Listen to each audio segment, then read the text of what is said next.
So what I want to start with, I want to introduce two wonderful women to you. First, I'm going to introduce Betty Lenore. Betty is our leader of our implementation sessions. She's also a co-leader of Rebuild. She was married for 37 years and has been divorced for 5.5. And what I love about Betty is her ability to take all this information and distill it down, summarize it into these memorable phrases. And that's such a great gift. She's also, all the builders will tell you, Betty is so caring and encouraging to each person in the group. They just adore her. She has 5 children. Is that correct? Yeah, 5 adult children and 6 grandchildren.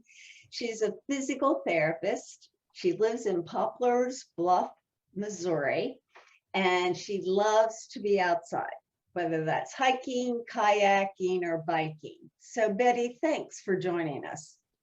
Thanks for inviting me. And then Tammy is also with us. She's been recently divorced, and she's been part of our Rebuild membership for about 1.5 years. She has 3 adult children and 4 grands, as she calls them, 4 here on earth and 2 in heaven. Tammy's a full-time realtor. She's been doing that for 23 years. And one of the things that gives her joy is just building those relationships with those she works with. Now, if that wasn't enough for her, and it is, she also cares for her mother and oversees all her care, whether that be medical or business details. And so, Tammy, thank you too for giving your time tonight. I've looked forward to it. Thank you.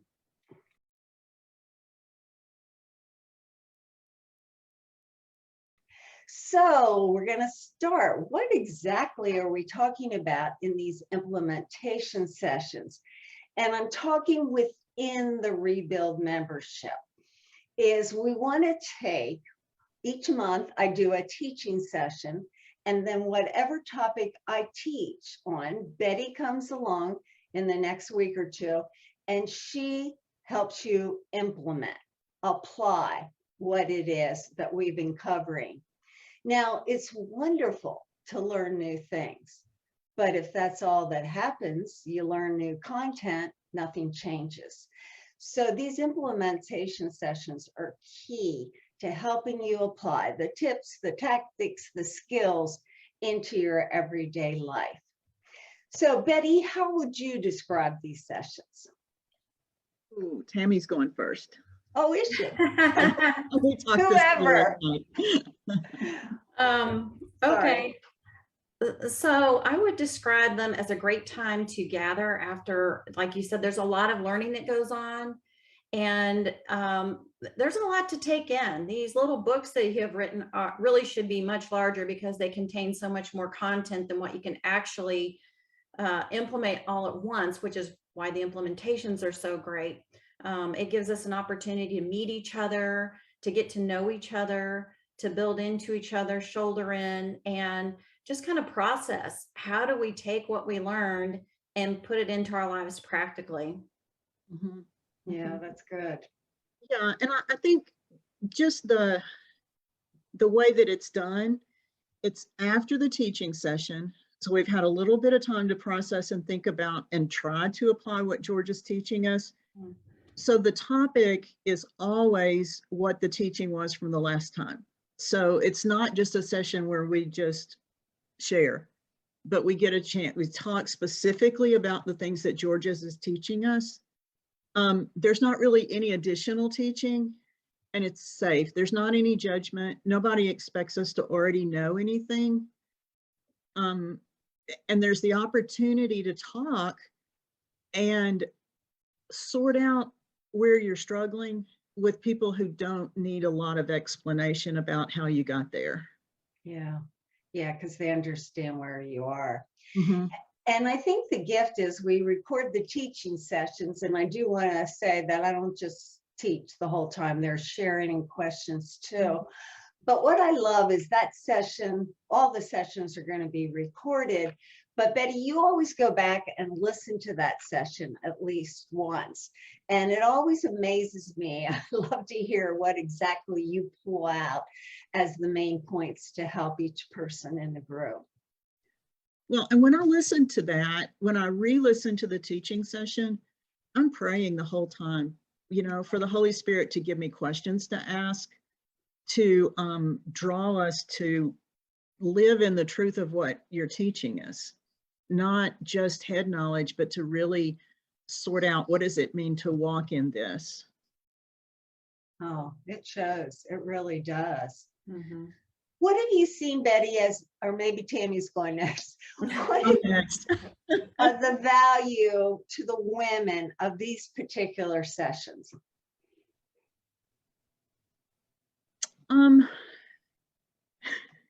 When my son was a sophomore in college, he got a work-study job at the tutoring center. And I was so impressed with that because I thought it meant he was so smart. And he said, no, Mom, not really. It's because I spent so much time there. And so when I think about the implementation sessions, the very first rebuild that I took with Georgia was a small coaching group. It was a class, and I wasn't applying what she was teaching. I felt like I needed remedial work. And so I guess it kind of feels like I'm equipped to do this because I struggled so much with application. Just being able, there's also, and I think other people feel the same, but sometimes there's an undercurrent when somebody with teaching that there's some sort of foundation I'm supposed to have that I haven't quite got yet. And with our implementation groups, we sort of help each other back up a little if we need to, so that then we can move forward. And everybody's at a different place. And, you know, some of us are reaching back, helping others along. And some of us are just hanging on and trying to learn and just facing the raw truth of where life is right now. But it doesn't matter where you are. It's safe and it's comfortable and it's healing to be there in the rebuild group. And I think that's why you're so gifted, Betty, with leading these sessions, because you struggled. And I think it's when we struggle, then we can more grasp what other people might be struggling with. Not that you're struggling now, but I mean in the past. Sometimes. Well, we all have our moments. Well, Tammy, what's been the benefit of these sessions to you personally, or maybe you've seen in others? There are so many things I could probably share, but just to kind of tag on to what Betty was just sharing about the struggle learning and trying to implement, you know, I'm hearing all this, but it's hard to put it all in place. I feel like the sessions were like, oh, I'm a very dry plant, and the sessions were water. And I just felt like, oh, I just want to grasp it all. And it's not really possible to grasp it all, which is why the implementations reinforcing it is so valuable. And then Betty had shared in one of the implementations about how at some point she felt like she could just move forward into, you know, from where she was into resiliency. And I went on to, you know, to hear her talk about that. And I'm like, oh my gosh, I thought I could just kind of strong arm through and move to resiliency also, but I'm struggling there. And hearing her say that, and that she had to slow down, and that this is a process and it will take time.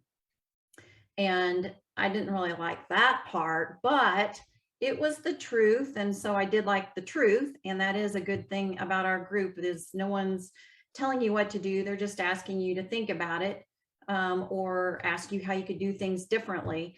And so by Betty sharing her truth, it allowed me to kind of accept the fact that this is going to take a while, and I just want to, you know, run towards something, not away from something. And it allows me to follow Betty's taillights, if you will. And it's hopeful. It brings a lot of hope to know that, you know, I'm not just going to be stuck partially fixed through life. I can work through all of it. And the girls in the group have just been so supportive, and they listen, they care. I've seen, several times where I've been prayed for specifically, and it just felt so powerful. And to watch and see shortly after, God literally answering my prayers and their prayers on my behalf, as well as my prayers for them on their behalf. It's just been really neat to see how we've grown together. And yes, some women are married. They're still trying to figure out if they're staying, and there's no pressure for them to be amongst those of us who are divorced. We want them to stay if they want to stay. It's just a safe place to figure out what path in life really fits well for them, and we can all just come around them and support them in that. Yeah, and like you said, you realized this was a process, and I think that's the value of the community, because it is a process, and at times it is painful, and it's not always easy. But to have that support, to have people like you said, Tammy, say there is hope. You're not going to be stuck here, even though at times you feel like you're going to be stuck here forever. And it's a proven path. We're just not doing things here and there, but there's a path to the process of rebuilding, which God showed me years ago, because I had no clue how to rebuild after my divorce. Well, that actually, if I might add, that has been so helpful, because it's nice to know that the material that you use is something you put together that you found worked for you. And I found right away that you had already reinvented the wheel. You had invented that wheel, and I don't need to reinvent it. It's taking the things that you've learned and shared, and being able to grow from that, and not feeling kind of lost in the wilderness on my own. Yeah, and honestly, God gave me the 5 steps on the path to rebuilding. And I remember it was like boom, boom, boom. And then I thought, is that true? Will this work? And now 20 some years later, yeah, God knew what he was doing. Yeah. So Daisy Martin made a comment: implementation is a struggle for me to keep persevering in, and I'm looking forward to doing it in community. Thank you, Georgia, for doing this.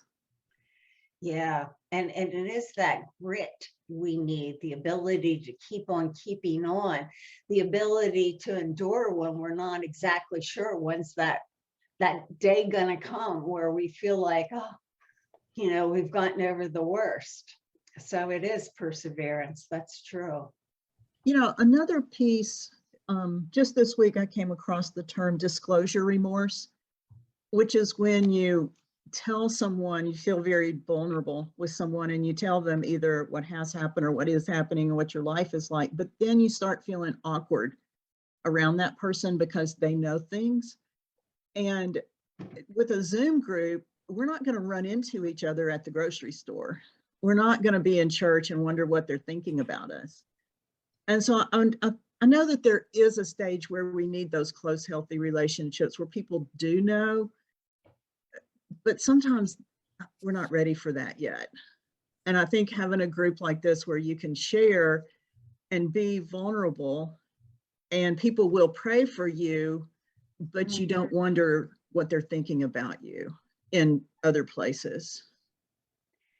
Yes, and speaking of prayer, Tammy talked about this earlier. We have seen miracles in answer to our prayer. That's true. And we all just celebrate it together when somebody gets an answer to prayer. We really have. Yeah, and Betty, tagging on to what you just said, some people listening might think, yeah, I don't know if I'd really want to share in a group of people I don't really know. And you don't have to share, but what would you say to that person? I would say that probably at the very beginning, you will feel awkward, but remember, we're talking on topics and subjects and teaching. And so there's not any pressure to share anything specific about yourself, because we're discussing what George is teaching us and how to apply that. And silence is perfectly okay, because that's one of the things that we're learning to do, is to be comfortable with silence and not having to fill every minute. For me, I tend to think slowly and respond slowly. And especially a few years ago, there would be these long gaps of silence where I had nothing in my head. I didn't have any thoughts. And that's a piece of it. I mean, you grow and you learn. And as you're around safe people, then you begin to share a little bit. Georgia told me one time to stick my toe in the water because I wasn't going to. And so it's not like we expect you to just jump in and lay everything out before us. It's more a case of, we're talking about this topic and how we can apply this topic to where we are. Mm. And there's not a sense of fixing, like you're told what you should do. It's more people will come alongside and say, well, when that happened to me, this is what I did. And it was helpful. Yeah. And I remember years ago, Betty, you said, call on me because I won't talk. And now fast forward, here you are leading groups. I didn't expect that to happen. And you do such a great job at it, Betty. We all have felt so comfortable with how you've led the group, and we've managed to stay right on task. There's not a lot of deviating, and there's no unhealthy conversations going on. It's just all right on target. And each time a session's over, I feel like I guess the word might be empowered to go ahead and take the next step, because as you mentioned, you don't have to share, but when I'm seeing the gals in the group, friends, I'll just call them my friends, having those successes, it feels like a win for them, but it also feels like a win for me, either now, or I know it's going to be a win in the future, or maybe it's been a win for me now and it's going to be a win for someone else. And it just builds on each other, each win. Yeah. It creates that momentum, not only with you as an individual, but with the group as a whole. That is such fun to experience. Yeah, and most of those wins are growth. It's yeah. seeing growth in each other, and courage to step into the life that we didn't expect to have. No. Yeah. I would say I've been known in my circle of friends outside of Rebuild Group to be very private, and that's just how my world got, because it was just I couldn't share it with people. I didn't feel I couldn't, and I wondered how it would be to be in a group. But as time went on, I felt more and more comfortable about that. I never felt pressured to talk. And there are gals in our group that don't talk hardly at all, and I want to hear from them, because their experiences are vastly different than mine, and I want to grow from that, and I want to share what's worked for me and as something that might help them, because I don't want to leave a friend stuck. And thankfully they don't want to leave me stuck. Yeah, and the beauty of the group is too, each one of you bringing your viewpoint, your perspective, your struggles. Some of you have such wisdom that encourages each other in the group. That is true. In the chat, Laura put, what a beautiful thing to have a community that will pray with you through the hard times and celebrate with you when you see the victory. That's a significant statement, because so many of us after divorce feel very isolated. We've lost our roles, ROLES roles. A lot of us have lost our church community. We've lost our in-law connection and community. So we've lost part of our extended family. And lots of times everything's topsy-turvy with our own family. And so to know that there's a safe place where you can get a little bit of that sense of community that you've lost has been really, really helpful for me. And that word celebration is huge, because even when each person takes a little teeny tiny step forward, they just see all the, the distance they got to go. But you got to celebrate that along the way. That's critical, Mm. the growth. Okay, what would you say to somebody right now? They might be listening and they think, should I join now? Should I wait the next time registration opens? Which, by the way, it's only open for a couple more days. Should I wait till November when registration opens again? What would you say to them? Don't wait. What? Don't wait. Do not wait. The neat thing about the group that we're involved in, and the fact that we get to know each other through these implementations, is that we are growth minded. I found everyone is growth minded. And if you're feeling like you're in the wilderness and you feel like maybe, okay, I've had my aha, I see the gravity of my situation, and I am starting to take ownership of it, but I don't know how to get beyond that. How do I live life? How do I function? What does this mean moving forward? That's what I found when I don't stumbled onto your group, Georgia, and it's just been such a blessing. I felt like it was just the next step, and has been so beneficial to helping to make those next steps that I couldn't have made by myself. I didn't have the tools. I think a lot of, I've had counseling experiences and they were failures, because I look back and I don't want to insult any specific counselor, except for to say they didn't have the tools. I've had to reinvent everything. I had to explain and validate and tell story after story to validate why I had this position, when they may have felt like they were trying to get me to reconcile. And through the process of coaching with you, Georgia, and being involved in Rebuild 2, taking out your emotional trash, and then Healthy Healing. And I'm like, I'm ready to start all over again, because I really feel like we talked about before, there's a lot of information to take in, and it's hard to implement it all. And if anything, I felt like that was the most frustrating. I was frustrated with myself, but then I had to just, as you all say, give yourself grace. And I'm just really looking forward to going through this all over again, anew, and just doing it from a place where I'm not in such trauma, that I can hear and see and implement things that before, what stuck, something else I know is going to stick. And at each chapter of each book, I just felt like I wanted to dive in more, but sometimes your brain can only do so much at that point in time. Yeah. Talking about joining Rebuild now rather than later, divorce is a major life event. And it takes a long time to really rebuild after a major life event.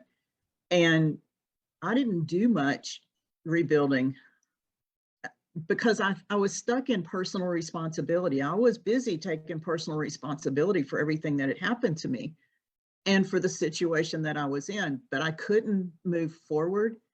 And so I just don't think anybody needs to wait to get started on a trip that takes a long time.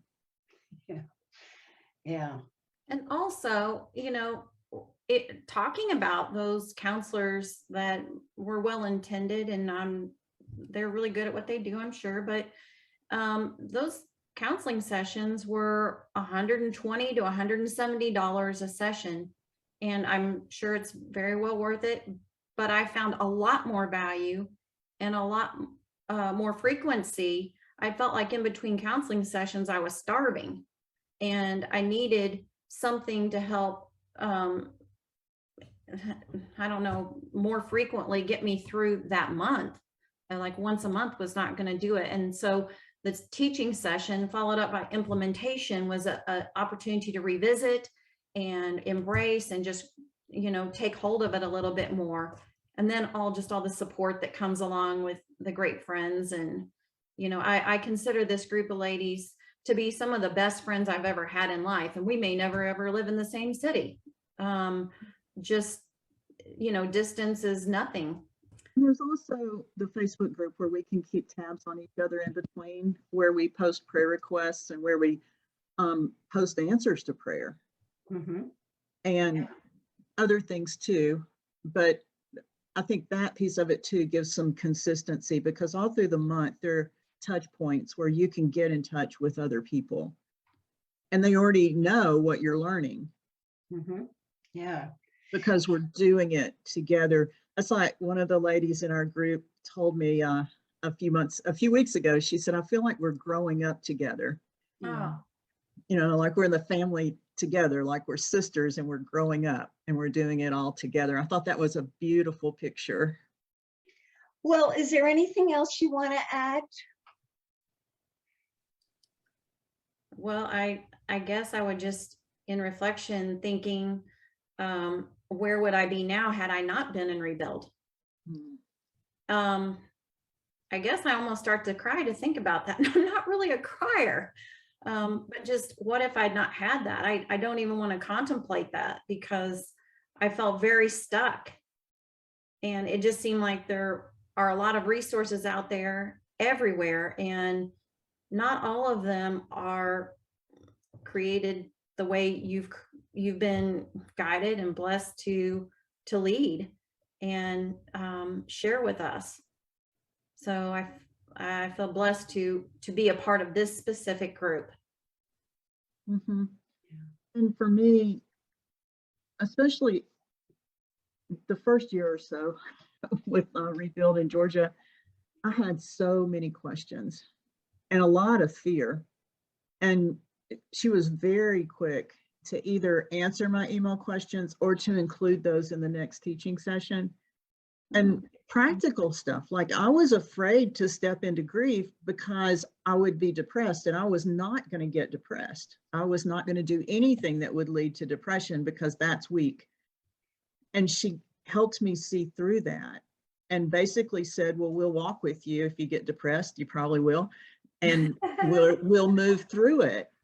You won't be stuck there. And going there by myself, I knew I would get stuck there. Yeah. Yeah, and they're grief and depression are so similar that there is this portion when you grieve. I mean, this is not a happy Disneyland experience when you go through it. But again, to know that you'll live, to know the pain won't kill you, where you're sure it will. I remember a day, there's, I may not have it correct exact, but a true friend is closer than a brother. And I feel like that with all of you. And I remember the day that we were talking in a coaching session after one of the sessions, and you said, oh yeah, it probably will get worse before it gets better. And I remember saying, I don't like that you said that. But on the other hand, I'm very glad that you have prepared me for success, because I'm prepared for it when it dips. And then I'm going to reach out to my community in Rebuild and say, I'm struggling here. Basically, can you lift me up? Can you extend a hand? And so, it would be my privilege to extend a hand to those who are joining in any way that I feel God's equipping me to do that. And I'm blessed and thankful for those who've extended a hand to me. Yeah. Yeah. Very well said. It is. And it's hard to explain how rich these friendships grow, because it's sort of like soldiers, in the trenches. We're in a different kind of trench, but together, we're battling to start again, create a new normal, to move forward. And so it does create a special kind of bond. Mm-hmm. Well, if you're ready to join our community, again, go to georgiaschaefer.com/rebuild membership. And please hear, this is a growing community. It's a community. It's a praying community, an encouraging community. And please don't sit on the fence. Invest in yourself. You will not regret it. So I'd like to thank each of you for being here, and I bless a special blessing on Betty and Tammy for joining us tonight. Thank you.